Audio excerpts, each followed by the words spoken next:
بسم اللہ الرحمن الرحیم۔ السلام علیکم ایٹ کلاس اپنی آج کی ڈائری دیکھیں۔ کہانیاں ہم لوگوں نے شروع کی ہوئی تھیں ایٹ کلاس، اگلی 2 کہانیاں جو ہیں وہ آج آپ لوگوں نے یاد کرنی ہیں۔ 4 کہانیاں ہمارے سلیبس میں شامل ہیں، پہلی 2 ہم لوگوں نے کل کی ڈیٹ میں پڑھی تھیں، آج جو ہے اگلی 2 ہم لوگ کریں گے اور آپ لوگوں نے ان کو یاد کرنا ہے، ریوائز کرنا ہے، اچھی طرح سے یاد کرنا ہے۔ اپنی قواعد نشاں نکالیے۔ اگلی کہانی ہے ہماری جس کا کام اسی کو ساجھے۔ کہانی دیکھیے ایٹ کلاس۔ گرمی کا موسم تھا، دھوپ شدت کی تھی، ہر طرف آسمان سے آگ برس رہی تھی۔ ایک بڑے جنگل کے کنارے ایک بیڑ کا درخت شاخوں اور پتوں کی چھتری تانے کھڑا تھا۔ اب کیا ہے، گرمی کا موسم ہے، شدید دھوپ ہے، ہر طرف سے ایسے لگ رہا ہے جیسے آسمان سے آگ برس رہی ہے۔ تو ایک جنگل کے کنارے پر ایک بیڑ کا درخت جو ہے شاخوں اور پتوں کی چھتری تانے، یعنی کہ اس کی شاخیں اور اس کے جو پتے ہیں وہ اس طرح سے پھیلے ہوئے جس طرح سے چھتری ہوتی ہے۔ اس کی گھنی چھاؤں میں ایک بڑھئی لکڑی کے بڑے بڑے لٹ چیرنے میں مصروف تھا۔ اب جو اس کی چھاؤں ہے اس میں ایک بڑھئی جو ہے وہ لکڑی کے بڑے بڑے جو لٹ ہیں، بڑے بڑے لکڑی کے جو پیس ہوتے ہیں ان کو چیرنے میں مصروف تھا۔ وہ اپنے کام میں اس قدر مشغول تھا کہ اس نے کبھی بیڑ کی چھاؤں کے سوا کسی طرف خیال نہیں کیا تھا۔ بڑھئی جو ہے وہ اپنے کام میں اس قدر مصروف ہوتا تھا کہ اس نے کبھی بھی جو ہے اپنے بیڑ کی چھاؤں، یعنی کہ جہاں چھاؤں ہے اس نے چھاؤں کے علاوہ کسی اور چیز کی طرف کبھی خیال نہیں کیا تھا، ارد گرد کبھی دھیان نہیں دیا تھا۔ بیڑ کے اوپر ایک بندر بھی رہا کرتا تھا اور بڑی توجہ سے بڑھئی کو لکڑی چیرتے دیکھا کرتا تھا۔ اور وہ جو درخت ہے اس کے اوپر ایک بندر بھی رہتا تھا اور بڑی توجہ کے ساتھ بڑھئی کو لکڑی چیرتے ہوئے جو ہے وہ دیکھا کرتا تھا۔ اسے بڑھئی کا کام اتنا پسند آیا کہ وہ چاہتا تھا کہ بڑھئی چلا جائے اور وہ لکڑی چیرنے کے لیے لٹ پر بیٹھ جائے اور بڑھئی بن کر لکڑی چیرے۔ بندر جو ہے وہ درخت پہ بیٹھا بڑھئی کو کام کرتے ہوئے دیکھتا ہے، تو اسے بڑھئی کا کام اتنا پسند آتا ہے کہ وہ چاہتا ہے کہ بڑھئی جو ہے وہ کہیں چلا جائے اور جو ہے بندر بڑھئی کی جگہ پر لکڑی پر بیٹھ کر جو ہے لٹ جو ہے اس کو چیرے، بڑھئی بن جائے اور لٹ کو چیرا کرے۔ اس کا جو ہے اوپر سے دیکھ کے اس کا جو ہے یہ دل کرتا کہ میں بھی بڑھئی بنوں اور لکڑی کے بڑے بڑے لٹ جو ہے میں بھی چیروں۔ بڑھئی اکثر لکڑی چیرتے وقت لکڑی کی درز میں ایک پچر ٹھوک لیا کرتا تھا۔ اب بڑھئی جو ہے اکثر لکڑی کو چیرتے وقت بڑھئی جو ہے اس کی جو درز بنتی ہے، یعنی کہ جب آپ لکڑی کو کاٹ رہے ہوتے ہیں تو جو اوپر باریک سی جو درز سی بن جاتی ہے، وہ کہتا ہے کہ وہ اس میں ایک پچر ٹھوک لیا کرتا تھا۔ اب بندر یہ سارا کھیل دیکھتا تھا اور موقع کی تلاش میں رہتا۔ ایک دن کا ذکر ہے کہ بڑھئی کسی حاجت کے لیے لٹ سے اٹھا، آری اور پچر دونوں اپنی اپنی جگہ چھوڑے اور خود چلا گیا۔ اب جو ہے ایک دن بڑھئی کو کسی کام کسی ضرورت کے لیے وہ لٹ سے اٹھا ہے، اپنی آری کو اور پچر کو اپنی جگہ پر ہی چھوڑا ہے اور خود وہ چلا گیا ہے۔ اب بندر نے دیکھا، موقع پایا، درخت سے اترا، لٹ پر آ بیٹھا اور ادھر ادھر دیکھ کر جھانک کر لکڑی کی درز کے پچر کے ساتھ کھیلنے لگا۔ اب کیا ہوا ہے کہ جو بندر ہے اس کو موقع مل گیا اور وہ درخت سے اترا ہے، لٹ پہ آ کے بیٹھ گیا ہے۔ ادھر ادھر دیکھا اس نے، جب اس نے دیکھا کہ کوئی بھی نہیں ہے ارد گرد، اس نے لکڑی کی درز کے ساتھ جو پچر کے ساتھ ہے وہ کھیلنے لگا، زور لگاتا اور اسے ہلاتا۔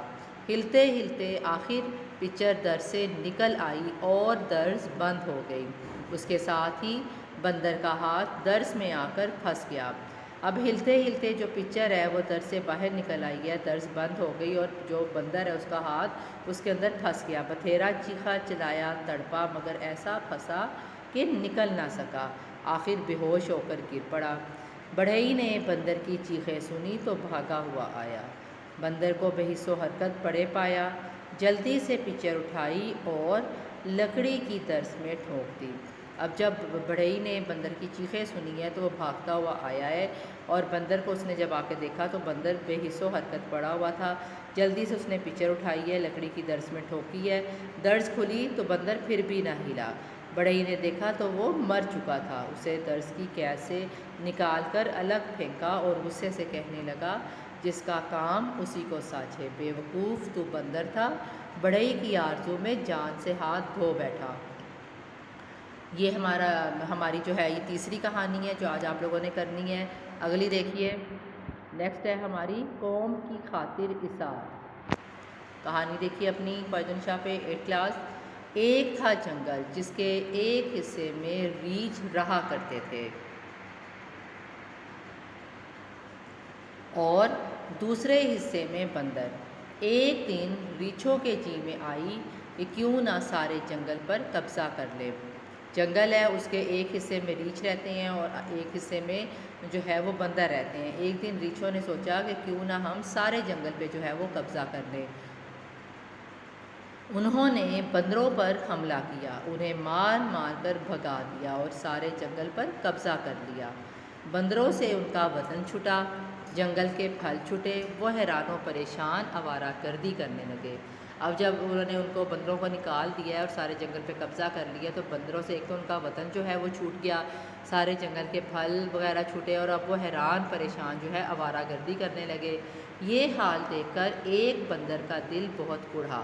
اس نے سب کو جمع کیا اور کہا، میری بات مانو، مجھے زخمی کر دو، جگہ جگہ سے کھال نوچ لو اور جہاں سے ہمیں نکالا گیا ہے وہیں پھینک دو، میں کچھ تدبیر کروں گا اور ریچھوں کی بلا سے نجات مل جائے گی، تمہیں اپنا وطن واپس مل جائے گا۔